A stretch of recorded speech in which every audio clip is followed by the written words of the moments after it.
Happy Sunday Kartik जी। जय Shri happy Ram. Sunday. जय श्री राम। श्री राम। छुट्टी के दिन आपको दोबारा परेशान करने के लिए। मैं क्या करूँ? ओह! मैं इतने लोगों से मिलती हूँ और लोग जब जी, अपनी मतलब जो वो प्रॉब्लम आजकल समाज में फेस कर रहे हैं या अपने रिश्तों में फेस कर रहे हैं, वो मुझसे शेयर करते हैं।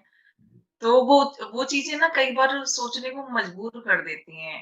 जो भी सोशल चेंज आजकल चल रही हैं, लोग अपने रिश्तों में जो प्रॉब्लम फेस कर रहे हैं, तो फिर जब उनका जवाब नहीं मिलता ना, तो मुझे ये लगता है कि लोग कहते हैं कि परिवार रामायण की तरह होने चाहिए, राम राज्य की तरह होने चाहिए, तो मुझे लगता है कि यदि बात रामायण की हो और राम भक्तों की हो, तो आपसे ज़्यादा अच्छा इसे कोई मेरे को एक्सप्लेन नहीं कर पाएगा। तो मैं फिर आज ऐसा आपके पास ये तो आपका बड़प्पन है, ऐसा कुछ नहीं है। मैं ना फिर एक दुविधा लेके आई हूँ और पता जी, है वो जो परेशानी या दुविधा है ना लोगों के मन में, वो ना केवल एक जने ने नहीं, कई मिलने वालों ने मुझसे आजकल ये बात बोली है। जी। एक ना सोसाइटी में चेंज आ रहा है। हुँ, मैंने ये देखा कि लड़की ना शादी करती हैं, हुँ, हुँ। लेकिन शादी के बाद मोस्टली वो लोग ना अपने ससुराल में नहीं रहना चाहती। वो लोग अच्छा। बच्चा होने के बाद उन्हें लगता है कि हम अपने पेरेंट्स के यहाँ और बच्चे को हमारी मम्मी संभाल लेंगी और हम अपना जैसे रह रहे थे वैसे ही जॉब करें। हो हुँ, सकता है पेशेंस की कमी, एडजस्टमेंट नहीं या अपनी तरह आज़ादी से रहना हुँ, चाहती हूँ। हुँ, और उसमें भी एक चीज़ मानसिकता जो मुझे पेरेंट्स की देखने को मिली वो ये कि जैसे जो लोग बड़े हैं आजकल और अपने बच्चों की शादी की बात करते हैं, तो वहाँ पेरेंट्स सबसे पहले यही चीज़ पूछते हैं, खासतौर से यदि मेट्रो सिटीज़ की लड़कियाँ हैं, हुँ। कि लड़का तो यहाँ पर रहेगा और आप तो अपने शहर में रहेंगे ना माँ-बाप, मतलब कि हमारी लड़की वहाँ आके नहीं रहेगी और आप तो नहीं आके रहेंगे यहाँ बेटे के पास। ओह! Okay, okay. हुँ, है ना? जी, तो ये एक जी। इतनी अलग मानसिकता डेवलप हो रही है, तो क्या मतलब बच्चों की शादी करने का मतलब ये कि उनसे हर तरीके का कनेक्शन वो कर देना, या लड़कियाँ शादी के बाद ससुराल में ना रह के मायके में रहना, इस चीज़ को प्रेफ़र करती हैं। ये किस तरीके का सोसाइटी में चेंज है? क्योंकि देखिए जब बात वैल्यूज़ की आती है ना, तो हम अपना वो पहले वाला ही टाइम याद करते हैं कि बहुएँ हैं तो फैमिली में पति के साथ ससुराल में, जी, जी, जी। कहाँ कमी है? आपकी बात से 2 एस्पेक्ट समझ में आ रहे हैं। एक तो ये कि जो लड़कियाँ हैं वो अपने हस्बैंड के साथ अलग होना चाहते हैं अपने इन-लॉज़ से। मतलब अपने सास-ससुर हुँ, के साथ नहीं रहना चाहते, अलग होना चाहते हैं। हुँ, और दूसरा ये कि वो अपने वापस अपनी मदर-फादर के साथ रहना चाहती हैं। हुँ, और पेरेंट्स तीसरा एस्पेक्ट ये समझ में आ रहा है कि जो पेरेंट्स हैं, जहाँ रिश्ते-संबंध की बात हो रही है, मैट्रिमोनियल अलायंसेस की, तो वहाँ पे एक कंडीशंस ये चाह रहे हैं कि इंडिपेंडेंट लिविंग रहे हमारे हुँ, डॉटर की और सन इन लॉ की, बेटी दामाद की।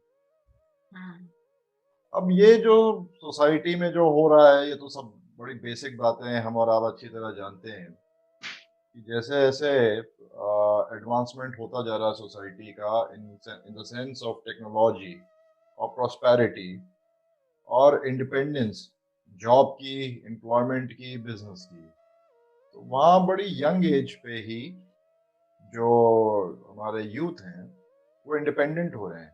ऐसा पहले नहीं था। पहले क्योंकि बिज़नेस सेटअप्स थे, जॉब के लिए ज़रूरी नहीं था बहुत ज़्यादा कोई ट्रैवल कर रहा हो, तो वो साथ में ही फैमिली में रहते थे और वहीं लोकल एरिया में ही उनका एम्प्लॉयमेंट का सोर्स बन गया था। हो जाता था। नंबर बिल्कुल, 2 बिल्कुल। अब बहुत हाई पेइंग जॉब्स हो गई हैं, अच्छी सैलरीज़ मिल रही हैं, तो इंडिपेंडेंट लिविंग की जो अफोर्डेबिलिटी है, वो आ गई है। पहले ये बात इतनी जल्दी नहीं आ पाती थी। तो उससे ये होता था कि जॉइंट फैमिली में रह रहे हैं, तो जो हमारे खर्चे हैं, वो डिवाइड मतलब उसका बर्डन ज़्यादा नहीं आ रहा हाँ, है। अगर हाँ, अलग-अलग आप आ रहा है। फैमिली हाँ, यूनिट्स हाँ, बनाएँगे, तो नेचुरल सी हाँ, बात है, खर्चा ज़्यादा बढ़ खर्चा। जाएगा। बिल्कुल, बिल्कुल, बिल्कुल। तो ये तो प्रॉस्पेरिटी जैसे-जैसे बढ़ती जाती है, इनकम बढ़ती जाती है, तो फिर जो वो इनकम अर्निंग कर रहा है, उनकी एक्सपेक्टेशन भी बढ़ती जाएगी। तो ये सोचेंगे, हमें उनकी माइंडसेट में उतर के थोड़ी-सी बात को डीप ले जाके फिर समझना चाहिए कि मैं अपने आप से सेल्फ मेड हूँ, इंडिपेंडेंट हूँ, तो मैं क्यों टॉलरेट करूँ अपने घर और फैमिली मेंबर्स को। कहीं न कहीं जब फैमिली में रहते हैं तो टॉलरेंस एक इश्यू तो रहता ही है आपस में। अब आगे इसमें एक बात और बढ़ गई कि अब फीमेल्स के साथ भी ये बात आ गई है, क्योंकि फीमेल्स भी इंडिपेंडेंट हो गई हैं। वो भी हुँ, अपना एम्प्लॉयमेंट, अपना बिजनेस, अपना जॉब इक्वली कर रही हैं। अब इसमें तो कोई हमारा डिबेट है ही नहीं। ये हुँ, हुँ, हुँ, मेल, फीमेल, बॉय, गर्ल सब इक्वल हो चुके हैं, अब इसमें तो बात है नहीं। हुँ, हुँ, अब यहाँ पे जब बात प्रॉस्पेरिटी की आती है, तो वैल्यूज के साथ कॉम्प्रोमाइज तो होता ही होता है। ये एक नेचुरल ह्यूमन जो माइंड है उसका साइकोलॉजी ऐसी ही है। जैसे कि वेस्टर्न कल्चर्स जितने हैं, यूरोप, यूएस, जहाँ पे ये इंडिपेंडेंस पहले आ गई, मान लीजिए आज से 50 साल पहले या 100 साल पहले इंडिया के कंपैरिजन में, तो वहीं से तो न्यूक्लियर फैमिलीज का कंसेप्ट निकल के आया। वहीं से आया तो ये बिल्कुल, आया कि बिल्कुल। 3-4 शादियाँ भी हो हुँ, जाती हैं, डिवोर्सेस हो जाते हैं, बड़ा हुँ, नॉर्मल सा माना जाता है इस बात को। हुँ, और हम वहीं पर ही, हम तो यही, हमारी जो सोसाइटी है, इंडियन सोसाइटी, वो वहीं जब उन्हीं को कॉपी करना चाह रही है। वही हुँ, मल्टीनेशनल्स हैं, वही ये 90 से शुरू हुआ ट्रेंड, इंडिपेंडेंस है, वेल्थ है, पैसा आ रहा है हाथ में, तो वही फैशन, वही माइंडसेट, और अच्छा ट्रैवल कर रहे हैं, इंटरनेट है, इंफॉर्मेशन है, सबके पास सबको जानकारी है। अब होता ये है कि जो हम समझ में आ रहा है कि जितना हमारा माइंड, ये एक्चुअली क्या है ना, ये इंडिपेंडेंस किस चीज के लिए चाहिए कि अपने तरीके से लाइफ जीने की हमें इंडिपेंडेंस चाहिए। हम किसी बंधन में नहीं बंधना चाहते हैं। प्रॉब्लम यहाँ पर है, मूल प्रॉब्लम ये है कि हर कोई इंडिपेंडेंट रहना चाहता है। उसे ये लगता है कि अगर मैं पेरेंट्स के साथ रहूंगा या रहूंगी, तो एक ऑर्डर फॉलो करना पड़ेगा। एक घर का नियम है कि सुबह मान लीजिए सब 6 बजे उठते हैं, 7 बजे चाय होती है, 9 बजे नाश्ता होता है, 1 बजे लंच होता है। फिर जो इन लॉज हैं, मदर इन लॉ है, उनकी एक्सपेक्टेशन है कि डॉटर इन लॉ आई है तो वो अब घर के काम करें। यस, इंडिपेंडेंस है, ये जो ऑर्डर है, एक डिसिप्लिन है, नियम है, एक्सपेक्टेशन है, इससे हम घबराते हैं, हमारी ईगो घबराती है, हमें इंडिपेंडेंस चाहिए। अब ये क्यों बड़ा थोड़ा सा ट्रिकी है ये आंसर, कि इसका सॉल्यूशन क्या हो। इसका हुँ, सॉल्यूशन अगर हमें समझना है तो उसमें 4-5 पर्सपेक्टिव्स हैं। तो पहला मैं अभी पर्सपेक्टिव देता हूँ आपको। सबसे पहले हमारी जो प्रॉब्लम है वो है नॉन एक्सेप्टेंस। जैसी लाइफ हमको मिल रही है, जैसे हालात, जैसी सिचुएशन हमें मिली है, उसके प्रति हमारे अंदर स्वीकृति भाव नहीं है, जिसको हम अपने शास्त्रों की लैंग्वेज में कहते हैं एक्सेप्टेंस। हुँ, और रामायण जो शास्त्र ग्रंथ है, वो पूरा आप देख लीजिए, हर सीक्वेंस ही इसी आधार पर है कि जो हो रहा है मैं उसे एज इट इज एक्सेप्ट करूं, अपने एफर्ट ना लगाऊं। जैसे कि श्री राम जी अगर वनवास जा रहे हैं, तो सीता जी को क्लियर है कि मुझे तो इनके साथ रहना है, तो जो उनका भाग्य, उनको जो करना है उसके साथ मुझे भी करना है। एक्सेप्टेंस, हुँ, स्वीकृति, ये अभी हमारे यहाँ नहीं है। अगर कोई, खैर ये तो बहुत एक्सट्रीम बात हो गई, वनवास वाली बात श्री राम जी के साथ, तो ऐसा हमारे यहाँ नहीं होगा सोसाइटी में। लेकिन अगर कोई हार्डशिप आ जाती है फैमिली पे या हस्बैंड पे, तो भी देखा गया है कि मोस्टली तो फीमेल्स वाइफ साथ रहती हैं। अब उनकी फैमिली पे कोई बात आ जाए तो थोड़ा सा एडजस्टमेंट का इशू आ जाता है, मतलब लड़के हस्बैंड की फैमिली पे, उनके पेरेंट्स हुँ, के साथ या उनके भाइयों के साथ या जो भी उनके फैमिली मेंबर है, वो इशू रहता है। उस अबर ताबर से, उस कंफ्यूजन से सब दूर रहना चाहते हैं। अब लड़कियों की ये पहलू को उनके माँ बाप पहले से समझने लगे हैं, तो वो चाहते हैं कि हमारी बेटी जैसे सुखी रहे वैसे रहे, तो वो पहले से ही कंडीशन लग जाती है कि हम संबंध ही ऐसा करें कि भाई हमारी कंडीशन है कि जो आप आके बेटा नहीं बेटी रहेंगे। है वो अलग रहे। जहाँ कंडीशन अप्लाई हो गई, हाँ, वहां तो एक्सेप्टेंस है नहीं। अभी हुँ, देखिए, एक्सेप्टेंस ये कुछ ऐसी बातें हैं, रिश्ते बनना, जो हमारे हाथ में नहीं होते हैं। हमें लगता है कि हम कंट्रोल कर रहे हैं, पर ये संबंध, अब आप, हम यहाँ भारत में हमारा जन्म हुआ है, ये चीज हमारे हाथ में नहीं है। हमारा स्किन कलर, हमारा स्ट्रक्चर, ये हमारे हाथ में नहीं है। हमारे माँ बाप कौन है, हमारे हाथ में नहीं है। तो ये तो पहलू आप इस तरह से ले लीजिए कि देशभक्ति कब होनी चाहिए, कि जब हमारी कंट्री स्विट्जरलैंड या लंदन जैसी हो, जहाँ सब परफेक्ट हो, जहाँ हमारे को कोई इश्यूज ना है, तभी हम देशभक्त बने। पर हम तो चाहे भारत के हों, जहाँ समस्याएँ हों, जहाँ बंजर ज़मीन हो, जहाँ खूबसूरती ना हो, चाहे गरीबी ना हो, तो भी तो हम भारतीय कहलाने में फ़क्र महसूस करते हैं। तो ये चॉइस हमारे हाथ में नहीं है, लेकिन हमने एक्सेप्ट कर ली है चॉइस कि हम इंडियन हैं। हमसे भी हुँ, पुअर कंट्रीज़ होंगी, गरीब देश होंगे, उनके अंदर भी देशभक्ति की भावना पूरी होती है। ऐसा कुछ नहीं है कि कोई वो हाँ, 0.001% होता है जो सोचता है कि मेरे ये तो बेकार कंट्री है, मैं कहीं और जाऊँगा। बाकी मेजरली में तो है ना एक्सेप्टेंस, देशभक्ति सब में है, चाहे मेरा देश कैसा भी हो, मैं यहाँ रहूँगा, इसे बनाऊँगा, इसे सुधारूँगा, जितना मेरा हो सका है बल उतना करूँगा। ये सोच हमारे रिश्तों में नहीं आ पाती है कि मैं जिस स्थिति में है, वो परिवार, वो फैमिली, वहाँ रह के उसे सुधारूँ। हम पहले एस्केप कर देना चाहते हैं, हम वो स्ट्रगल्स को फेस ही नहीं करना चाहते। हम ये नहीं समझना चाहते कि जो स्ट्रगल्स हमारी लाइफ में आते हैं, इसको मैं स्ट्रगल कह रहा हूँ कि अगर एक हाँ, लड़के हाँ, को अपने बिल्कुल, बॉस के बिल्कुल। यहाँ हाँ, एडजस्ट करना है, एक हाँ, स्ट्रगल है। वो उसका एक एक कर्म स्ट्रगल है लाइफ का और वो क्या। उसका एक कर्मा है, हाँ, वो भी उसका प्रारब्ध है। हाँ, वो भी पूर्व के हाँ, कर्मों के आधार पे ही आज का जीवन मिलता है। अरे! बिल्कुल, तो बिल्कुल। अगर आपके प्रारब्ध में ये स्ट्रगल निकला है लिखा हुआ, तो आप हुँ, इसको एस्केप नहीं कर सकते हैं। आपको लगेगा आप बचना चाह रहे हैं, आज बच जाएँगे, वो डिले हो जाएगा। पर जो आपकी लेकिन वो हिस्ट्री आएगा। में सुख-दुःख है, गुण-दोष हैं, वो डिले नहीं होंगे। अगर तो 1 टाइम के सीक्वेंस में बात आए, इसी वजह से किसी भी एक्शन को, किसी भी स्ट्रगल को हमारे जो पात्र हैं माता सीता जी या श्री राम जी, इन्होंने एस्केप नहीं किया, डिले नहीं किया, पोस्टपोन नहीं किया। एक्सेप्ट कर लिया, हाँ, करो, सब भोग लिया। खत्म हो गया, हाँ, आगे बढ़ो, हाँ। इवोल्यूशन कैसे हो? तो लेकिन एक्सेप्टेंस तो इसका मतलब कमी पेरेंट्स में है। वो अपने बच्चों के उस स्ट्रगल को पोस्टपोन कर रहे हैं क्योंकि कर्मा का प्रारब्ध है। उस रूप में नहीं आएगा तो किसी रूप में आएगा। तो पेरेंट्स यही तो कर रहे हैं कि हमारे बच्चों की लाइफ में किसी तरह का इंटरफियरेंस ना आए, तो हम ये सब चीज के लिए अरे नहीं, बिल्कुल तुम अपना इंडिपेंडेंटली रहो, हम घर ऐसा देखेंगे या जी, हम ऐसे वो करेंगे।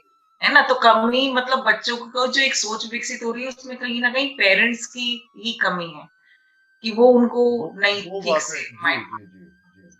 हम्म, पेरेंट्स के पर्सपेक्टिव से 2 बातें होती हैं। हम्म, नंबर 1 कि वो खुद भी तो वैसे ही हैं जैसे आज उनके बच्चे हैं, वो खुद भी तो वैसे ही रहे, या तो कि उनके हम्म, अंदर भी वो एक्सेप्टेंस नहीं रही अपने टाइम पे, तब उनके हाँ, पेरेंट्स आया, तो ये एक सीक्वेंस चला आया। और दूसरी बात पेरेंट्स अपने बच्चों को लेके उनके अंदर बहुत ज़्यादा अफेक्शन और प्रेम होता ही है। हम्म, और वो बिल्कुल। तो ये कही हुई बात है कि हर कोई कौशल्या माता की तरह तो हो नहीं सकते। जो भई अब श्री राम जी जा रहे हैं, तो भी वो कह रहे हैं, हाँ भई ये धर्म अनुसार होना चाहिए, तुमको वनवास में जाना चाहिए। ये तो हाँ, बहुत ऊँचे दर्जे की बात हो गई, तो हमें इतनी एक्सपेक्टेशन तो नहीं रखनी चाहिए। किसी भी आजकल पेरेंट्स से शायद हम भी नहीं कर पाएँगे ऐसा। लेकिन कहीं न कहीं पेरेंट्स को ये समझना पड़ेगा कि वो वैल्यू दें, अपने बच्चों को वो अपना बच्चा हाँ, देखने की बजाय एक इंडिपेंडेंट ह्यूमन बीइंग की तरह देखें। हाँ, ये एक ह्यूमन बीइंग हुआ है, बस ये हमारे माध्यम से हुआ है। हमारा जो कर्तव्य है हम वो पूरा कर लें। लेकिन हाँ, इसके जो लाइफ में जो चैलेंजेस हैं, जो स्ट्रगल्स हैं, जो प्रारब्ध है, जो सुख-दुःख है, उसको डील करना पड़ेगा। आप कितना भी माँ-बाप उसे घेर के रखें बच्चे को अपने उसमें, कब तक कर लेंगे? और फिर इवेंचुअली ऐसा हो जिन पेरेंट्स की इंटरफेरेंस बहुत ज़्यादा रहती है अपने बच्चों की लाइफ में, आप आगे चल के देखिए उनकी अपनी लाइफ कभी भी सेटल्ड नहीं हो पाती है, नहीं हो पाती। नहीं हो पाती। पेरेंट्स को ये है मोह, अपने बच्चों के प्रति मोह होता है, अटैचमेंट होता है। उस अटैचमेंट से पेरेंट्स को निकलना ज़रूरी है। उन्हें अपने बच्चों को as a independent human being देखना ज़रूरी है। तभी तो वो पौधा बढ़ेगा आगे, ग्रो करेगा। हर समय आप घेर के रखेंगे कि भई मेरी छाया में रहो, तो धूप तो पड़ेगी नहीं उस पौधे पे, और जब धूप नहीं पड़ेगी तो पौधा बढ़ेगा कैसे आगे? वो अपने आपसे आप में वृक्ष बात कैसे कर बनेगा? आपकी बात सुनते हुए ना मुझे एकदम से रामायण का वो सीन याद आया कि शायद 12-14 वर्ष के राम लक्ष्मण थे, 14 वर्ष के, जब विश्वामित्र उन्हें लेने आए थे। जी, जी, जी। कुछ इसी टीनेजर्स तरह थे। की किशोरावस्था सी शुरू जी, उनकी हो रही थी। तो एकदम से आपकी बात करते हुए कि ये अपने बच्चों के प्रति मोह है, मुझे ध्यान आया कि वृद्धावस्था में कितना तड़पने के बाद राजा दशरथ को हाँ, पुत्रों की प्राप्ति हुई। जी, मुझसे ज्यादा मोह कोई कर सकता था अपने बच्चों से। उसके बाद भी ऋषि विश्वामित्र आए तो उन्होंने सहज ठाए, कहीं मन में एक बाप वाला उनके भी दिल परफेक्ट। में काँटा चुभा होगा, बहुत तकलीफ हुई होगी, लेकिन ये एक पहले सैक्रिफाइस और सम्मान वाला जो भाव था ना, वो हर चीज़ को नीचे कर देता था, मुझे लगता है। तो एक गुरु के जी। लिए, ऋषि के लिए सम्मान और अपने एक राजा होने का एक दायित्व भी होता है। तो वो चीज़ को करके उन्होंने त्याग ही था अपने बच्चों को हाँ, भेज देना ऐसे। भई उस टाइम तक उन्हें ये थोड़ी पता था कि भगवान है, हाँ, जी, राक्षसों से लड़ने भेज रहे हैं, है ना? जी। हमसे कोई कहे हमारे बच्चे को बॉर्डर पे लड़ने, अरे भैया कहीं लग गई गोली। बहुत ये बढ़िया, वाली चीज़ें तो बहुत बढ़िया एग्ज़ाम्पल दिया आपने। बिल्कुल परफेक्ट एग्ज़ाम्पल दिया आपने राजा दशरथ का। जब विश्वामित्र जी आए तो श्री वहाँ राम पे जी। एकदम ऐसा लगा जैसे वो सीन ही आ रहा था सामने। बिल्कुल आप हाँ, सही कह रहे हैं कि आप आपकी बात बिल्कुल परफेक्ट है। जब वो विश्वामित्र जी आए राम लक्ष्मण जी को लेने की भई युद्ध करवाना है, तो दशरथ जी तो मतलब पैनिक हो गए वो बिल्कुल, हाथ-पैर फूल गए कि कुछ नहीं मेरा सब ले लीजिए, मैं अपने राम को नहीं छोड़ सकता। हुँ, तो बिल्कुल ठीक बात है, दशरथ जी जैसा जो इतना धर्मनिष्ठ और इतना महान व्यक्ति घबरा सकता है, तो हम तो ऑर्डिनरी ह्यूमन बीइंग हैं। बहुत हाँ, पर बिल्कुल। एक अंतर है, देखिए क्या? दशरथ जी भी जब भटके, तो उन्हें गाइड हाँ, किया उनके गुरु वशिष्ठ ने। अच्छा, गुरु वशिष्ठ ने उन्हें हाँ, समझाया प्राइवेट में कि जो हो रहा है वो राम और लक्ष्मण के भले के लिए हो रहा है, आप इसको होने दीजिए। तो अब यहाँ एक बात और बड़ी अच्छी निकल के आई आपकी आपके इसी बात से कि गुरु वशिष्ठ कौन है? गुरु वशिष्ठ एक तरीके से एक हाँ, स्पिरिचुअल टीचर, जैसे आज के समय में हम कहें कि संत, सन्यासी संत, हाँ, जो ज्ञानी होते हैं, जिन्होंने तपस्या की होती है, जिन्हें ज्ञान मतलब वो समझे हुए हैं जीवन को। हर परिवार को एक गुरु से ज़रूर जुड़ना चाहिए, किसी संत से जुड़ना चाहिए। मैं तो कहूँगा मतलब गुरु मतलब संत, जिनका जीवन बिल्कुल शास्त्र के अनुसार एक सन्यासी का जीवन हो। उस तरह के संत से ही हर परिवार को जुड़ना चाहिए। और जो छोटी-बड़ी लाइफ के जो इश्यूज़ हैं, ये मैटर्स हैं, जिन-जिन फैमिलीज़ में मैंने देखा है कि संतों के प्रति श्रद्धा है, जो संतों के प्रति श्रद्धा रखते हैं, ब्राह्मणों के प्रति जैसे जो भी इस मार्ग हाँ, पे हैं, हाँ, हाँ, उनकी फैमिली सॉर्टेड रहती है, उधर प्रॉब्लम नहीं आती है। अच्छा, जहाँ ये आई फैक्टर होता है कि मैं ही सब कुछ जानता हूँ और मैं ही सब कुछ कर लूँगा, वहीं सबसे ज़्यादा प्रॉब्लम आती है। और जो साधु संतों की शरण में जाता है, गुरु को मानते हैं, गुरु के प्रति श्रद्धा मानते हैं, वो गुरु गाइड कर देते हैं, बिल्कुल बचा ले जाते हैं। और ये तो इसका तो परफेक्ट एग्जांपल मैं अपनी लाइफ से भी कह सकता हूँ। ऑल्दो अभी मैं इस स्टेज पे नहीं आया हूँ कि अपने बच्चों को, लेकिन एक जनरल वे में कह रहा हूँ कि क्योंकि गुरु महाराज जी हैं, बहुत इश्यूज लाइफ के डे टू डे लाइफ के आते हैं और उन्होंने मार्गदर्शन दिया। करना हमें ही है, डिसीजन हमें ही लेना हाँ, है, लेकिन गुरु जो हैं वो हमें मिरर दिखा सकते हैं, बिल्कुल परफेक्ट मिरर। ये सिचुएशन है, ये इसमें ऑप्शंस हैं, अब आपकी चॉइस है कि आप कौन से क्या एक्शन लें। हर फैमिली को एक अच्छे spiritual teacher, परसेप्टर, spiritual guide, mentor ज़रूर फॉलो करना चाहिए। अगर वो पेरेंट्स बचपन से करेंगे मतलब पेरेंट्स करेंगे तो बच्चे बचपन से उन गुरु के प्रति श्रद्धा रखेंगे। उस फैमिली को गुरु जो होते हैं संत होंगे वो अपना समझ के उनको गाइड करेंगे। अगर नहीं भी है ऐसे कोई संत किसी की लाइफ में आज भी नहीं है तो भी वो जाएं, आज भी संतों के पास जाएं, अपनी समस्या रखें, सॉल्यूशन 100% निकलता है। ये इस बात पे दशरथ जी की बात से मुझे ये बात बिल्कुल याद आई कि जैसे उन्होंने गुरु वशिष्ठ की आज्ञा मानते रहे, वैसे ही हम लोग ये करें। सिंपल सॉल्यूशन ये एक। शायद इसीलिए सारे राजा लोग पहले एक राजगुरु रखते थे, जी, जी, जी, जी, जी। कि वो न्यूट्रल होके कोई बात बोल सकें, क्योंकि मैंने कई चीज़ का डर था, वो राजा को भी टोक सकते थे कि ये चीज़ ऐसे नहीं, हाँ, ये गलत है, तरीका सही है। और वो तो 100% ये क्षत्रिय जो वर्ण व्यवस्था है उसमें क्षत्रिय राजा होते थे, जो श्री राम जी हुँ, क्षत्रिय वर्ण के हैं, और फिर हुँ, ब्राह्मण उनसे ऊपर हुए, जो उन्हें गाइड करते हैं। तभी तो वो पहले नंबर पे आते हैं, जो गाइड कर सके, उन्हीं की ही सबसे ज़्यादा वैल्यू है, उन्हीं की ही सबसे हुँ। ज़्यादा रिस्पेक्ट है। लेकिन अभी तो वो ज़माना है नहीं, कोई राज्य तो चलाने नहीं है किसी को, अपने घर के 4 लोग यही सँभाल रहे हैं, यही मेरा अगला क्वेश्चन था। हाँ, 4 लोग नहीं सँभाल रहे, हाँ। राज्य क्या सँभालेंगे? तो राजगुरु मत रखिए अपने घर में। पर संत हैं, गुरु हैं, कोई भी हैं, आजकल फ़ोन, व्हाट्सऐप सब है, आप कनेक्टेड रहिए। संत भी यूज़ कर रहे हैं मोबाइल फ़ोन, ऐसी तो कोई बात नहीं है।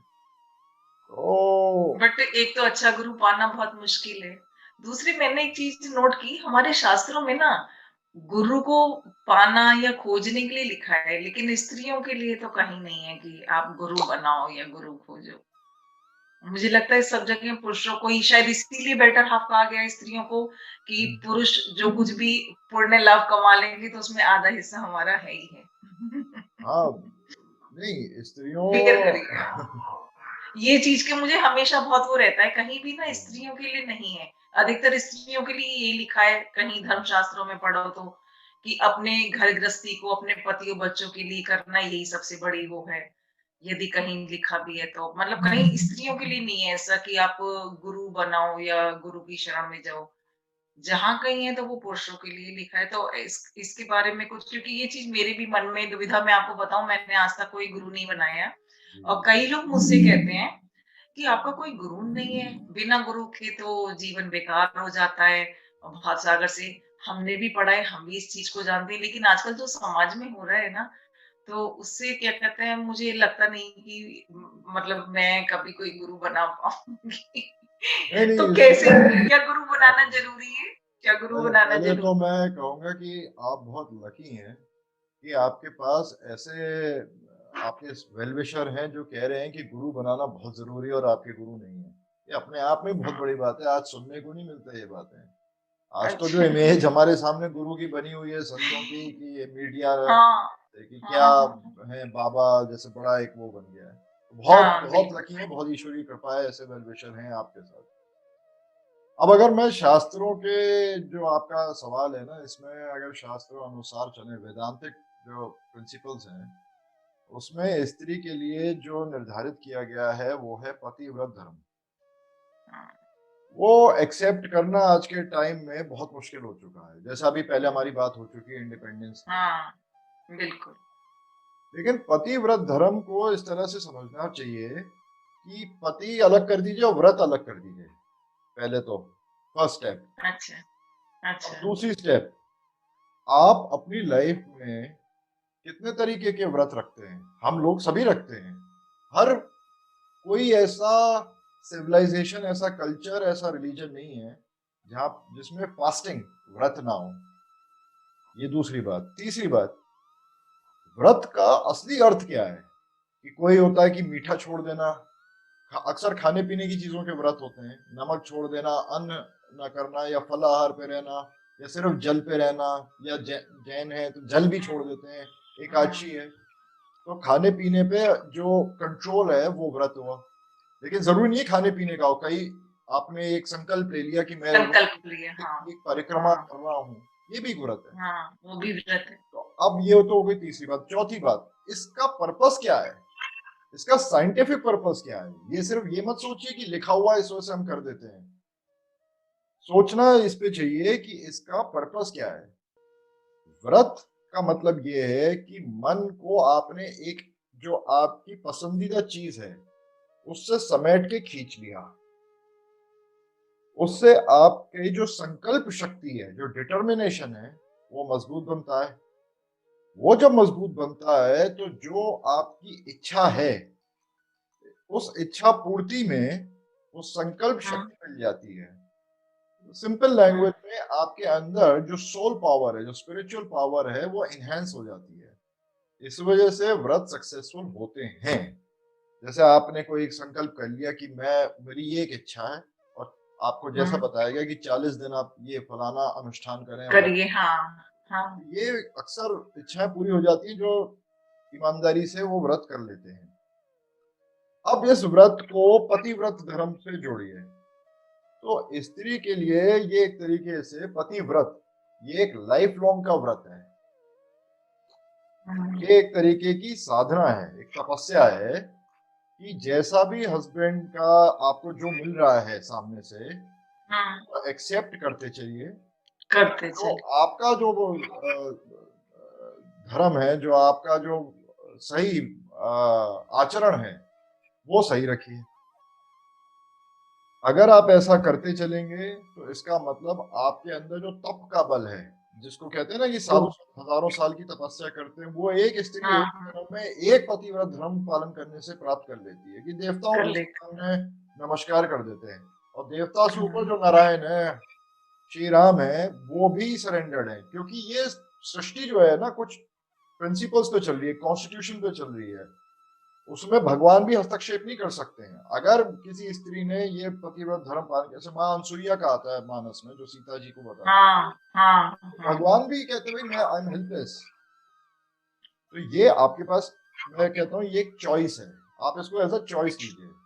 अगर आपके अंदर एक स्पिरिचुअल पर्सपेक्टिव है, अगर आपको ये बातें अपील कर रही हैं कि मुझे अपने आप को इवॉल्व करना है एज अ साधक, अपना तपोबल बढ़ाना है, अपनी लाइफ को किसी पर्पस पे अंजाम पे पहुंचाना है, तो जो मिल रहा है सामने से उसे स्वीकार करिए। अभी आपके पति या पति का घर जैसा मिल रहा है उसे वैसा ही स्वीकार करिए, बस यही पतिव्रत है और कुछ नहीं है। और जो ये बात मत लाइए कि ये तो सिर्फ पत्नी के लिए होता है, पति के लिए नहीं होता। अभी जो हम्म, पति है उनके लिए भी ये इक्वली रेलेवेंट है कि वो भी पत्नी व्रत पालन करें। एक पत्नी व्रत भगवान श्री राम ने लिया ना, जबकि वहां तो था कि बिल्कुल। कितनी भी शादियां कर सकते हो, पॉलीगैमी हाँ, कर बिल्कुल, सकते हैं, बिल्कुल सही बात है। तो उनके लिए भी अप्लाई होता है, पर वो नहीं फुलफिल कर रहे, तो दैट इज देयर प्रॉब्लम। देखिए हम्म, स्पिरिचुअलिटी में ना हम लोग नहीं होता है, हम्म, संसार में होता है हम लोग, मैं, मेरा हस्बैंड, मेरी वाइफ, हम्म, मेरे बच्चे, मेरे मम्मी पापा। स्पिरिचुअलिटी जो एस्पेक्ट है उसमें आप अकेले हैं, आपको अपना सोचना है। आपकी एक्सपेक्टेशन से आपका जो स्पाउस है, चाहे हस्बैंड वाइफ है, वो फुलफिल नहीं कर रहे हैं, ना करें, लेकिन हम्म, आपका जो ड्यूटी है वो आप फुलफिल करें। इस पर्सपेक्टिव से लीजिए। और अगर आपको नहीं करना तो वो आपकी चॉइस है, वो मत करिए, ऐसे ही हो हम्म, रहा है नहीं कर रहे, पर उससे सॉल्यूशन तो नहीं निकल रहा ना आपकी लाइफ का। क्या फिर हाँ, आप एक रिलेशन को तोड़कर या असहज भाव से, उसको निभाने वाले भाव से उसमें परेशान होते हुए, झगड़े करते हुए चल रहे हैं, तो क्या तब शांति मिल रही है आपको? नहीं या मिल आप रही। छोड़ के अलग होके आके घर अपने, तब क्या शांति मिल रही है आपको? किसको पीस मिल रही है? फिर अगर मिल जाती है तो चलो ठीक है, एडवर्स में मान सकते हैं कि डिवोर्स हो गए, दूसरा रिश्ता हो गया, ये ये बहुत कम होता है ऐसा। लेकिन अगर हो भी रहा है, अगर आप वेस्टर्न सोसाइटी को देख रहे हैं, तो दूसरा क्या तीसरा भी हो जाता है वहां। तो आप ये क्या क्योंकि है? जो रिश्ते टूट रहे हैं ना, वहाँ एडवर्स कंडीशन मुझे लगता है बहुत कम जगह है। पेशेंस की कमी की वजह से शायद ज्यादा अलगाव हो रहे हैं जो आजकल हो रहे हैं। हाँ जी, वही जो ये आपने कहा कि बात है पेरेंट्स नहीं पेशेंस। सिखा पा रहे बच्चे, एक्सेप्टेंस नहीं सिखा पा रहे पेरेंट्स। तीन बातें, पेशेंस, टॉलरेंस, एक्सेप्टेंस। हाँ, ये ही तो रामायण है, और यही शास्त्र है, और यही धर्म है। जिसने ये तीन समझ लिया वो तो पहुंच गया, वेदों से भी ऊपर पहुंच गया, भगवत गीता से और भी यही ऊपर आजकल की प्रॉब्लम्स का सॉल्यूशन है। है। जो जो कन्विंस्ड हो, जो समझ सके उसके लिए है, जो ना समझ सके वो फिर अपना स्ट्रगल करे, फाइट करे। अभी फॉर एग्जाम्पल किसानों का मोर्चा चल रहा है, हाँ, और हाँ, 20 साल से या हमेशा हमारे सुनते आए हैं कि किसान आत्महत्या भी कर रहे हैं। हाँ, किसान के पास 1 टुकड़ा जमीन का है फॉर एग्जाम्पल, हाँ, उसके हाँ, उसकी सोच, उसकी काबिलियत उतनी ही है नॉर्मली कि वो जमीन को हाँ, कैसे करे। अब अगर वो नहीं उसको पूरा कर पा रहा, तो वो सुसाइड कर लेता है फ्रस्ट्रेशन में आके अपनी प्रॉब्लम्स को। अब आप थोड़ा सा इसको अदरवाइज ना ले मेरी बात, जो भी सुनेंगे, पर कंपैरिजन करिए कि किसान पुरुषों ने कितनी आत्महत्या करी और किसान महिलाओं ने कितनी आत्महत्या करी। महिलाओं का तो नहीं आता सुनने में। नहीं आता। उसी तरह से आइए, जो फौजी है, सोल्जर है, जो युद्ध कर रहे हैं सीमा पे, तो पुरुषों, मतलब जो भी होता है, फाइट होती है, उसमें डेथ हो जाती हाँ, है, शहीद होते हैं, तो मेल्स होते हैं। तो ये उनका चैलेंज था, ये उनका हाँ, प्रारब्ध था, ये उनका स्ट्रगल था। किसान तो हाँ, सही। अलग बात हो गई, वो तो गिव अप कर गया, वो क्वालिफाई हाँ, करता है। सुसाइड कहीं से भी एक्सेप्टेबल नहीं है, सुसाइड हाँ, करना तो बिल्कुल पाप है। लेकिन फौजी का हाँ, एग्जाम्पल लीजिए ना, जब वो कहते कि साहब अरे बहुत सारे आ गए सामने से दुश्मन, मैं तो नहीं लड़ रहा, मैं वापस जा रहा हूँ, हाँ, हाँ, भाग जाए गिव वापस, अप नहीं करता। भाग जाए, पर फौजी नहीं करता ना ऐसा। हाँ, तो एक योगी में, एक फौजी में और एक स्त्री में ये अंतर नहीं है। मैदान नहीं छोड़ना है, डटे रहिए ना। जो आपके जीवन में आ रहा है चैलेंज, जो स्ट्रगल आ रहा है, जो जिम्मेदारी आपको दी गई है, ये जिम्मेदारी है ना फौजी की, कि सीमा की सुरक्षा करना। हनुमान जी को जिम्मेदारी दी गई ना कि राम काज करना, जाओ लंका अकेला लड़के आओ। उसी तरह से माता सीता जी की जिम्मेदारी थी ना। वो रावण छू सका उनके तपोबल के आगे जब वो लंका में बैठी थी अकेले। ये कहेंगे, ये तो लोग कहने वाले जो है वो कहेंगे ये तो रामायण की बातें हैं, तो स्टोरीज है, माइथोलॉजी है। कहने दीजिए, उनको मानने दीजिए। जिसको विश्वास है श्री राम पे, जिसको भक्ति है जो रामायण पे, वो माने इस बात को। सीता जी का एग्जाम्पल तो और क्या है होता है, इससे बड़ी बात क्या है। वो पत्थर को भी तो है कि किसी आसुर में हिम्मत नहीं हुई इन्हें छूने की कभी। बिल्कुल। और सीता जी को की आपने बात करी ना, सीता जी को लोग नहीं मानेंगे कि अरे ये उस टाइम की बात है, देवी थी, अरे कोई ऐसा पॉसिबल है। और अभी कोई शेर सुना दे कि खुदी को कर बुलंद इतना कि हर तकदीर से पहले खुदा बंदे से ये पूछे बता तेरी रजा क्या है, तो वाह वाह करेंगे। वाह वाह तो करेंगे। खुदी को बुलंद करना तो वही चीज है ना कि आपने अपना ऑरा, अपना एक स्पिरिचुअल लेवल, अपने बहुत बढ़िया, पातिव्रत्य से अपना है ना इतना बढ़ा लिया कि सामने वाले की हिम्मत नहीं हो रही। और क्या है खुदी को बुलंद करना, यही है बहुत खुदी को बढ़िया। बुलंद। मैं तो मतलब आपको प्रणाम करता हूँ इस बात के लिए अरे नहीं, कि आपकी आपने, बात से दिमाग में आई ये बात ही एकदम। जी, इतनी सुंदर बात की कि खुद ही को कर बुलंद इतना। बिल्कुल करो बुलंद, पर है बुलंद ना। कैसे करो? हाँ। बुलंद कैसे करो? लड़ लड़ के करोगे क्या बुलंद? झगड़ा करके करोगे? मांगोगे क्या? छीना झपटी करोगे कि मेरा हर बिल्कुल तरफ अधिकार की लड़ाई है कि मेरे ये राइट्स है, मेरे ये राइट्स हैं, है ना? लड़ाई सिर्फ इसी बात की, योग्यता की लड़ाई क्यों नहीं हो रही है? एलिजिबल सही बनो, बात है, बहुत गहरी क्वालिफाइड बात बनो है। ना। आप हाँ। खुद को तो क्वालिफाई बनाना नहीं चाह रहे कि चाहे वो हाँ, एजुकेशन हो, चाहे लाइफ हो, चाहे एक संबंध हो, स्पिरिचुअलिटी हो, कुछ भी हो। हाँ। कुछ भी हो। उसमें हाँ। स्पिरिचुअलिटी एक पार्ट है, कुछ भी हो लाइफ का आजकल। हाँ। तो उसमें आप ये तो नहीं सोच रहे कि मैं जी तोड़ मेहनत करके पढ़ाई कर लूं, या अपना नौकरी जहां कर रहा हूं वहां ईमानदारी से करूं, या व्यापार करूं जी तोड़ मेहनत करूं। उस पर तो ध्यान है नहीं, योग्यता पे ध्यान है नहीं। अधिकार की लड़ाई लड़े जा रहे हैं सबके सब। अधिकार के लिए। तो आप खुद ही को जब बुलंद करना चाह रहे हो, तो किसी से कहलवाओगे क्या जबरदस्ती कि करो मुझे बुलंद मानो? वो तो अपने अपने बल पे आप ही को तो ही करना बुलंद पड़ेगा। बनोगे। और आपके सामने वही तो मार्ग है जो आपके लिए निर्धारित किया गया है, वहीं तो आप बुलंद बनोगे। सही बात है। अब अगर कोई बिल्कुल। बेचारा कहीं किसी आइलैंड पे रहता है और उसका काम है हम्म। फिशिंग करना, उसका हम्म। प्रारब्ध ये लिखा गया है, तो अब वो थोड़ी ना बुलंद बनेगा अमेज़न खोलकर। वो तो वहीं सही बात है। ने वहीं उसका का। जितना दायरा है उस आइलैंड पे, उसमें ही मछली पकड़ने का ही है। बहुत छोटा सा एग्जांपल इसी से दे रहा हूँ। या कोई बेचारा हम्म। रिक्शा चला रहा है, कोई मजदूरी कर रहा है, कोई एक दुकान चला रहा है, तो उसका तो वही दायरा है। पर जो हम्म। करता है उस काम को पूरे आप सिस्टम के साथ करिए। और फिर ना देखिए कि भाई लोग याद रखेंगे, हाँ भाई वो था ऐसा जो घास ऐसी काटता था जो आज तक हमने नहीं। करता था। ऐसा होता नहीं है कि आप बताइए, हम ऐसे लोग तारीफ हाँ। नहीं करते? या हमारे पापा लोग बिल्कुल। कहेंगे कि यार वो था एक हमारे जो घर आते थे, वो ऐसी बढ़िया फूलों की देखभाल करते थे, ऐसा बगीचा सजाते थे।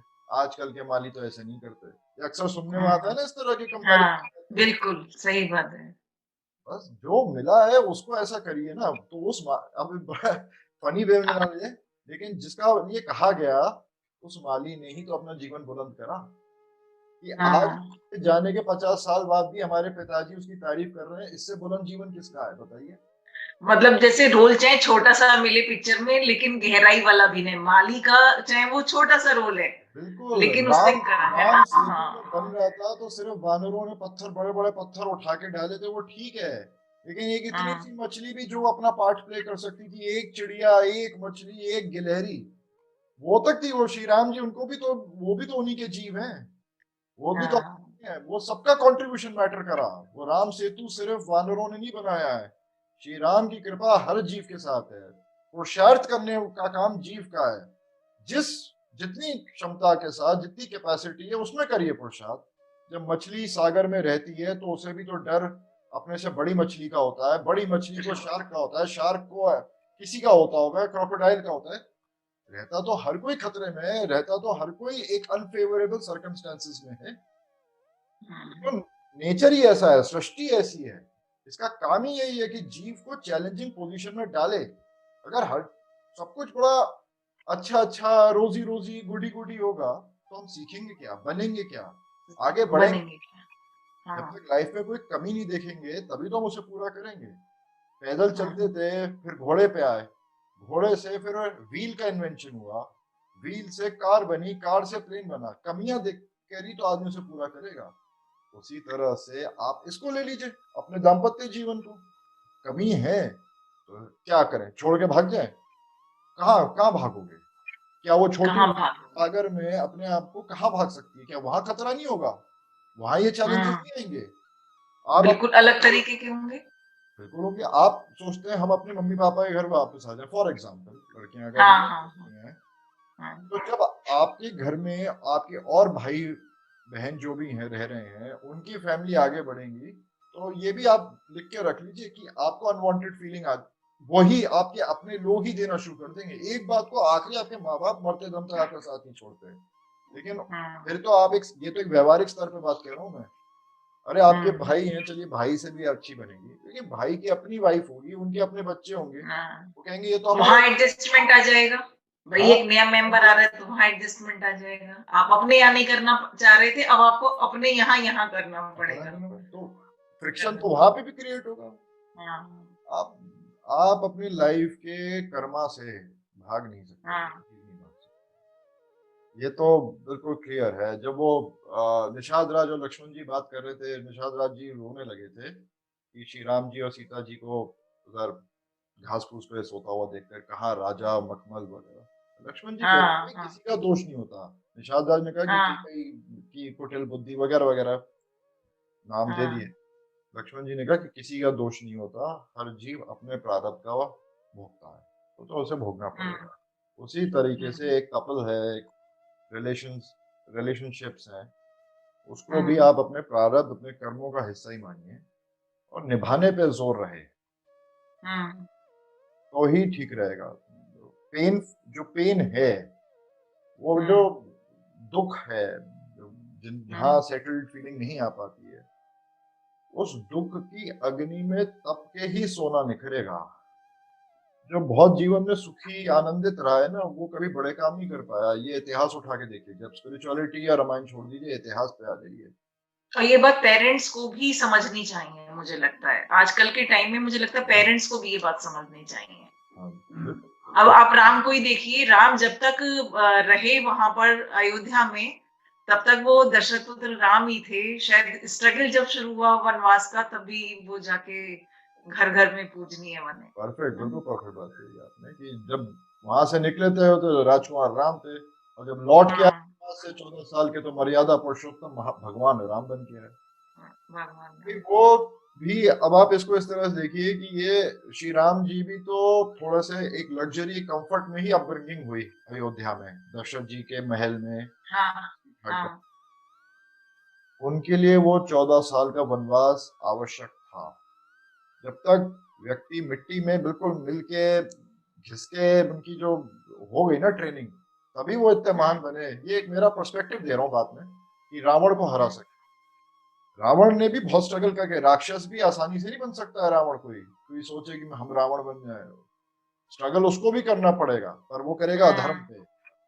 राम जी हाँ, तो ऐसे महान है कि स्ट्रगल किया धर्म पे। धर्म का हुँ, स्ट्रगल होता है सिर्फ एक चीज़, वो क्या है? वो है त्याग।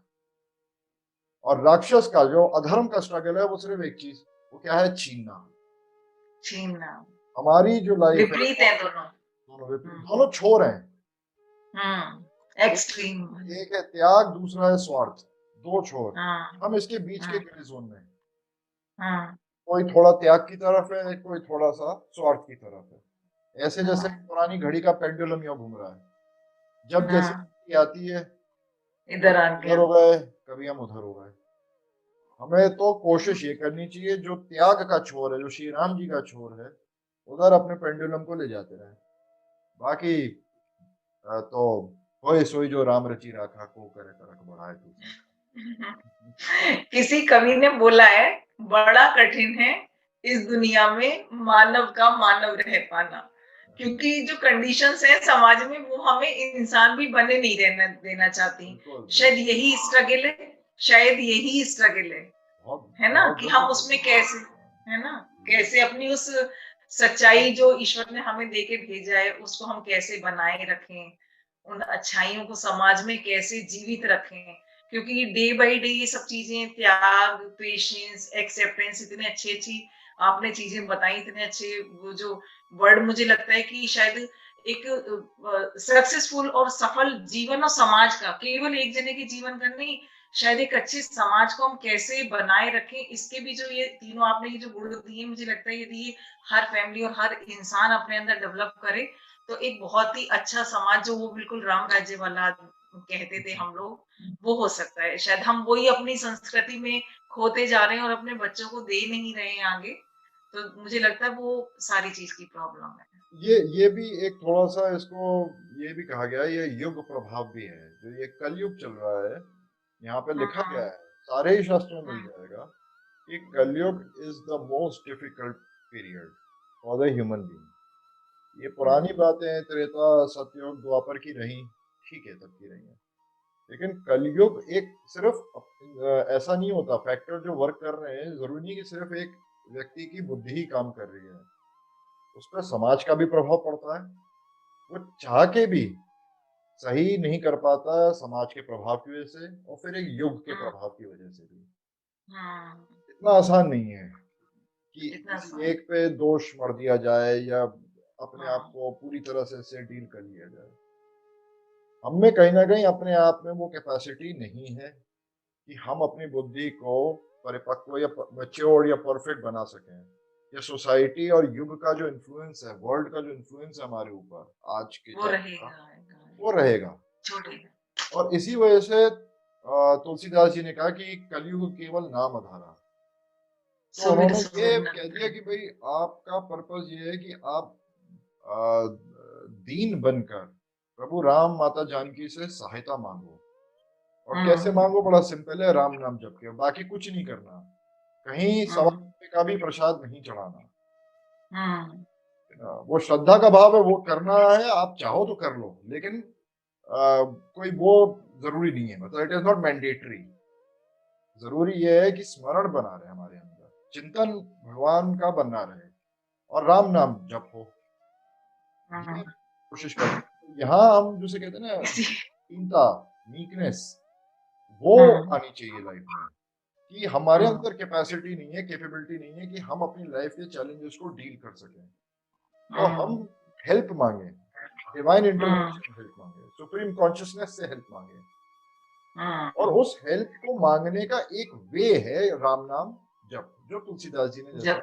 हम्म। गोस्वामी तुलसीदास जी ने हमें बताया। तो क्योंकि उन्होंने हम्म। कहा कि कलयुग में बाकी कुछ करना बहुत डिफिकल्ट है, डिफिकल्ट है। उसको डील करना बहुत हम डिफिकल्ट तपस्या नहीं कर सकते, हम जीवन भर सत्य बोलने का संकल्प नहीं ले सकते, हमें कदम कदम पे वो करना पड़ता है। है और टाइम तो भी शायद नहीं। इसीलिए लेकिन हम लोग के यहाँ ये भी और है ना कि हम बहुत बिज़ी हैं, टाइम नहीं है हमारे पास। बिजी है, बस टाइम हम नहीं मिलता, भगवान के लिए भी टाइम नहीं है हमारे पास। तो इसीलिए भगवान उन्होंने ने तो कहा था कहा कि नाम कि ले लो। आप तो मुझे टेकन फॉर ग्रांटेड ले सकते हैं, मैं हमेशा अवेलेबल हूँ। हाँ। नहीं, इसीलिए ना तुलसीदास जी ने बहुत अच्छा बताया कि सुमिर सुमिर नर उतर ही पारा, कि मतलब आप खाना बना रहे हो, आप कुछ काम कर रहे हो, कहीं जा रहे हो तो बस राम नाम नाम लेने बिल्कुल, में तो कहीं कुछ नहीं है। उन्होंने बिल्कुल मंदिर ठीक। जाने को भी नहीं बोला कि मंदिर ही जाना है। और मुझे लगता है जो लोग ना प्रभु से निकटता रखते हैं, कम से कम वो गलत काम करने में मतलब मुझे लगता है कहीं ना कहीं एक भाव रहता है कि वो उस चीज पे थोड़ा अंकुश लगा रहता है। शायद चेक इसीलिए लगा उन्होंने रहता है, हमको बिल्कुल तो ठीक। कहते हैं ना, जैसी संगति जैसा संग वैसा रंग। तो शायद हम प्रभु का संग कर लेंगे तो हमारे ऊपर कलयुग का रंग कम चढ़ेगा, शायद इसीलिए उन्होंने ये बात बोली होगी। जी। इतने बड़े संत थे तो उनका कोई भी कथन अकारण तो नहीं रहा होगा। नहीं, ये आजकल की जनरेशन से पूछिए कि कितने बड़े संत हैं, वो तो उधर भी क्रिटिसिज्म निकाल देंगे रामायण में, हर एक में। नहीं, देखिए वो बात आपकी सही है, पता है, लेकिन ना मैंने एक चीज देखी, मैं एजुकेशन से जुड़ी हुई हूँ। जी, पता है सारा कुछ जो है ना सिस्टम वो बस शिक्षा से ही गड़बड़ है मामला। हम लोग छोटे थे, हमारे यहाँ एक किताब चलती थी हमारे पूर्वज, जी। उसमें राम की कथा, कृष्ण की कथा, दधीची की कथा, कुंती की कथा, गार्गी की कथा, ये सब हम पढ़ते थे और हमारे यहाँ सेकंड थर्ड से होती थी। वो एक और भी किताब होती थी, वो मॉरल स्टोरीज की होती थी, तो उसमें हमारे सारे धर्म की चीजें और ये रहते थे। तो वो कहीं ना वो चीजें हम में डेवलप होती थी, हम उन कहानियों को बार बार पढ़ते थे, बड़ी अच्छी लगती थी कि बार बार पढ़, अच्छा ऐसे लोग होते थे, अच्छा ऐसे लोग होते थे। आजकल बच्चों के पास क्या है, इंफॉर्मेशन बहुत है। हम बच्चों को लिटरेट तो कर रहे हैं लेकिन एजुकेट नहीं कर रहे हैं, और हमारी असली एजुकेशन तो हमारे इन्हीं शास्त्रों में है। तो मुझे लगता है यदि शिक्षा के जगत में जो काम स्कूल के थ्रू नहीं हो रहा ना, बच्चे हमारे हैं, तो समाज को, पेरेंट्स को ये कार्य करना चाहिए, तभी ये जो प्रॉब्लम्स, हम जानते हैं ये कलयुग का प्रभाव है, लेकिन हम ये कह के उसे छोड़ नहीं सकते। हम कम से कम उस प्रभाव को देरी का तो कर सकते हैं, हल्का तो कर सकते हैं। जो प्रभाव एकदम 2 साल में आता, उसे हम लॉन्ग टाइम कर देंगे, 20 साल में आए। हाँ, नहीं डेफिनेटली। आपने एक जो बात कही ना कि कथा आपने पढ़ी अपने बचपन में, वैसे आजकल बच्चे इन्फॉर्मेशन तो बहुत है, एजुकेशन नहीं है। मैं एक बात पूछना चाहता हूँ, सारा दोष बच्चों पे मत डालिए आजकल के, यार ठीक है जो भी है। कथा सिस्टम पे। कथा तो है, कथा कहने वाले कहाँ हैं? हाँ, वही तो कि उन तक नहीं, पहुंच नहीं आप रही ये आप चीजें। जो देख रहे हो ये टीवी पे, यूट्यूब पे कथा जो चल रही है, ये हम्म। बस मतलब ना हाँ, किसी की निंदा करें वही ठीक है। वही ठीक है, चार बिल्कुल सही मत। किताबें 4 महीने पढ़ के कोई भी ये बात करे, उस कथा को हाँ, तो जिएगा नहीं। वही हाँ, मैं भी नहीं हूँ, मैं इस हाँ, बात पे ये नहीं कहना चाह रहा कि मैं वो हम्म, मैं भी नहीं हूँ, मैं भी नहीं चल पाता हूँ। हम्म, तो यही प्रॉब्लम है कि हम्म, स्टोरीज हैं, मॉरल साइंस प्रिंसिपल्स कमी नहीं है, स्टूडेंट्स भी, ये तो बच्चे हैं, ये तो एक साइकिल है, चलती जाएगी, बट हाँ, आते जाएंगे नई जनरेशन टू जनरेशन। कहने वाले खत्म होते जा रहे हैं। पहले कहने थे, वाले। विद टाइम, क्योंकि इधर हम इम्पोर्टेंस देना छोड़ चुके हैं, वैल्यू देना छोड़ चुके हैं, तो कहने वाले जो एजुकेटर हैं वो कहाँ हैं? हम्म, कहने का मतलब मेरा हम्म, ये है, बॉटम लाइन इस बात की ये है कि मैंने तो बहुत अभी बाद में जाके, जब एजुकेशन खत्म हो गई, काम वाम कर लिया, उसके बाद ये सब मैं शुरू करा, और काफी जगह घूम ली, काफी टाइम साल निकाल लिए, बहुत मुश्किल से जाके तो एक ऐसे मिले कि जो वाकई में जो एजुकेटर हैं, जो परसेप्टर हैं। हम्म। वरना तो धाम पे भी कोई नहीं बताने वाले बैठे। ये तो सही बात है। बिल्कुल ईश्वर कृपा ही है उस पे, जिसको मिल जाए ऐसे कि जो उन्हें समझा सकें बात, और समझाने वाले भी मिल जाते हैं। ऐसा कोई नहीं होता जिसके जीवन में एक बार ये अवसर ना आए या 2 बार ये अवसर ना आए, पर उस पे ये भी कृपा उसी पे भगवान की उसी पे होती है जो ये समझ सके कि ये मेरी भले की। हाँ, बात है। ये भी तो, ये इधर से आए कि बस इतना मान लो कि हाँ जो ये बात हो रही है ये मेरे फायदे की है। अभी ये हम्म, सोच नहीं है। अभी ये है कि how to make money in 10 simple steps. उस पे तो सारे मिलियन बिलियन व्यूज और सब पहुंच जाएंगे, यही किताब पढ़ना चाहेंगे, क्योंकि वो ये समझ रहे हैं कि पैसा कमाना ही वैल्यूबल है। पैसा कमाने में कोई बुराई नहीं है, बहुत वैल्यूबल है, हम भी बिजनेस कर रहे हैं, पैसे के लिए कर रहे हैं, कमाने के लिए कर रहे हैं, इसमें बात नहीं है। लेकिन जीवन का लक्ष्य क्या है, उस पर बात हो रही है। पैसा तो बाय प्रोडक्ट है, मैं लक्ष्य की तरफ भागूंगा, पैसा आपका अरेंजमेंट तो अपने आप मैं करता भी चलूंगा। करना तो चाहिए। लक्ष्य निर्धारित करेंगे, वो आपको एजुकेटर, टीचर, आपके टीचर ही मोस्ट इंपॉर्टेंट हैं हर स्टूडेंट की लाइफ में। हमें अपने स्कूल के टीचर्स को, अगर हमारे टीचर्स इस बात को वैल्यू दे दें, जो वो सब्जेक्ट कर रहे हैं वही सब्जेक्ट करें, ले उसमें अलग से मॉरल साइंस सब्जेक्ट मैंने भी स्कूल में पढ़ी है वो ना लाएं। मैं कह रहा हूँ मैथ्स का टीचर है बिल्कुल रहे, लेकिन वो जो भी, वैल्यूज डेवलप करें। चाहे वो क्रिश्चियन हो, इस्लामिक हो, हिंदू हो, कोई भी हो, हम्म। वो वैल्यूज तो सभी में है। वैल्यू सब में है। भक्त, हम्म, भक्त सिर्फ भक्त होता है, साधक सिर्फ साधक होता हम्म, है, वो उसका धर्म सही से बात कोई लेना देना नहीं है, होता धर्म से कोई लेना देना नहीं। है। हम्म, मैं कह रहा हूँ मैथ्स का टीचर बस इस तरह से चले, इतनी इस एक जो जो भी उनकी शास्त्रीय परंपरा है उनके धर्म के अनुसार, उस पे जिनको वो मानते हैं उस पद्धति से चले। अगर एक टीचर, एक सिर्फ एक टीचर, ऑर्डिनरी रेगुलर स्कूल का टीचर अपने एवोल्यूशन के बारे में सोचे, अपने स्पिरिचुअल ग्रोथ के बारे में सोचे, ऑटोमेटिकली वो 200 बच्चों के जीवन को पे प्रभाव डाल देंगे। कर दे, ऑटोमेटिकली कुछ नहीं बिल्कुल। करना। एग्जैक्टली। एग्ज़ैक्टली। कुछ नहीं करना, उस बच्चे के पेरेंट्स को कुछ नहीं करना, बाहर से कोई सब्जेक्ट नहीं लाना, कोई कथा नहीं लानी, कोई एक्स्ट्रा मॉरल साइंस का पीरियड नहीं चाहिए, कोई किताबें नहीं चाहिए। जो आपके एग्जिस्टिंग इंफ्रास्ट्रक्चर है, जो आपका स्टाफ है, जो आपका टीचर है, बस उनमें वैल्यूज इनकॉर्पोरेट हो जाए। ये स्कूल से ही ये बच्चे बनेंगे, आगे बढ़ेंगे। ये वैल्यू स्कूल से मिलेंगी।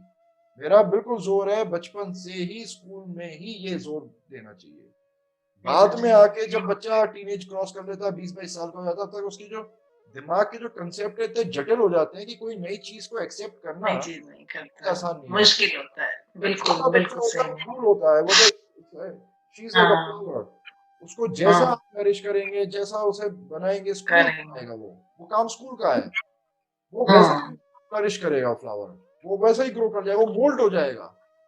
पर हुँ, सिंपल प्रैक्टिकल स्टेप टीचर्स, ये हुँ। सारा ज्ञान टीचर्स के लिए होना चाहिए सबसे पहले। सबसे अच्छी बात ये है कार्तिक जी, आपके साथ बात करने लगो ना तो इतनी चीज़ें दिमाग में आती हैं, इतनी निकल के आती हैं कि हम लोग टाइम का तो बिल्कुल एकदम दिमाग से नहीं, मैं निकल जाता है, एक लगता है और बात। एक बात इसी बात के समर्थन में कहना चाहता हूँ। यही बात स्वामी विवेकानंद जी ने करी, आप ध्यान करिए। उनका क्या? सबसे ज्यादा, स्वामी विवेकानंद जी की आज भी आप गूगल करिए कोटेशंस, जो भी उनकी टीचिंग सिंपल भी आप पढ़ लीजिए, उनका जोर हाँ, एजुकेशन रिफॉर्म पे सबसे ज्यादा रहा है। बिल्कुल, बिल्कुल और उनसे उनसे एजुकेशनल बड़े फिलॉसफी में बड़े पढ़ाया जाता है। उनसे बड़े हाँ, संत सन्यासी कोई नहीं है। वो भी कहते थे कोई नहीं है। कि एजुकेशन हाँ, और ये सब संसार छोड़ो, सब राम नाम भजन में लग जाओ ना। हाँ, उन्होंने ना, नहीं कहा था। बिल्कुल नहीं। उन्होंने कहा हाँ, कि एजुकेशन आपकी प्रैक्टिकल हो, राम नाम हाँ, भजन आपका बैकग्राउंड में चलता रहे। बिल्कुल, बिल्कुल यही। जी, बस मैं यही कह रहा था। तो हाँ, ये ज़ोर हाँ। कोई नई बात नहीं कह रहा हूँ मैं। विवेकानंद जी ने बहुत अच्छे संत थे, भी अच्छे संत हैं, उन्होंने एजुकेशन पे ही ज़ोर दिया है। जी, जी, एक चीज़ बोलूँ आपसे? आपकी और हमारी बात ना अभी मुझे बात करते-करते आया विक्रम और बेताल वाली कहानी हो गई है।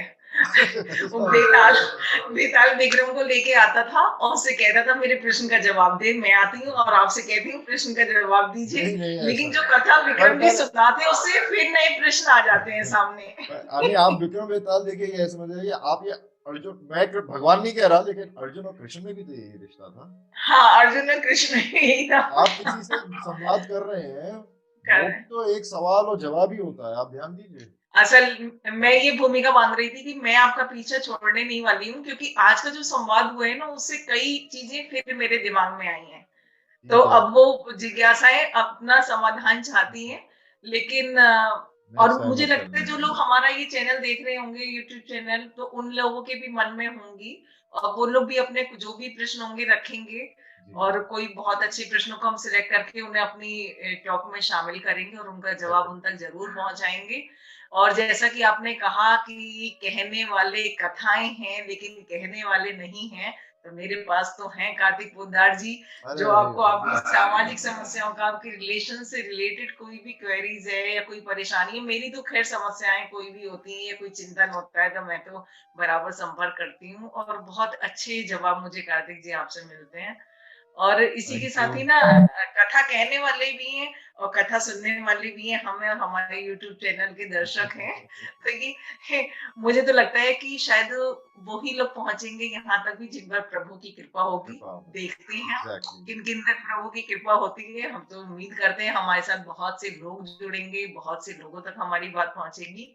और फिर डिस्टर्ब करूंगी आपको जी, जी। नहीं यू आर मोस्ट होगा। वेलकम। तब थैंक तक यू के सो लिए मच। जय श्री राम मैं तो जय श्री आपका राम आपका ग्रेटफुल हूँ आप कि आप टाइम निकालते हैं और एक कन्वर्सेशन हमसे करते हैं। Thank you so much. जय सिया राम, जय श्री राम। जय श्री राम